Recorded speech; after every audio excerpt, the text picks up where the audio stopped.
এটা কি? এটা কলমি শাক, একদম এর থেকে তোলা। দেশি দেশি? দেশি মানে দেশি বলতে দেশি, এটা একদম উইদাউট সার কোনো ছাড়া, ওই পুকুরে যেগুলো হয়। এটা কি দিয়ে রান্না হবে? মাছের তেল? মাছের তেল দিয়ে, এই দেখো। ঠিক আছে, শাকগুলো একদম ফ্রেশ। ভিজিয়ে, হ্যাঁ ভিজিয়ে তুলে নেব। নিয়ে আসি। শাকের জন্য কড়াইতে দিয়ে দিচ্ছি একটু কালো জিরে, একটু শুকনো লঙ্কা, এটা থেতো করে নিয়েছি, পেঁয়াজটা কেটে রেখেছি, এটাও দিয়ে দেবো। পেঁয়াজ রসুনটা ভাজা ভাজা হয়ে গেছে, মাছের তেলটা এর মধ্যে দিয়ে দেবো। আমরা পরিষ্কার করে দিয়েছিলাম, দিয়ে রেখে রেখেছিলাম। মাছের তেলটা একটু ভাজা হয়। পরিমাণ মতো নুন দিয়ে দিচ্ছি, হলুদ দিয়ে দিচ্ছি।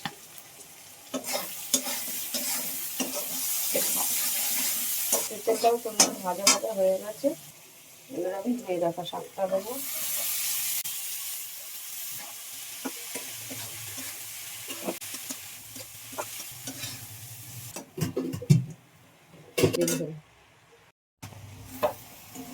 তো দেখুন ভাজতে ভাজতে আমি একবারও ঢাকনা দিইনি, একদম সুন্দর কচি শাক তো সেদ্ধ হয়ে গেছে। শাকটা হয়ে গেছে, এবার নামিয়ে দেবো।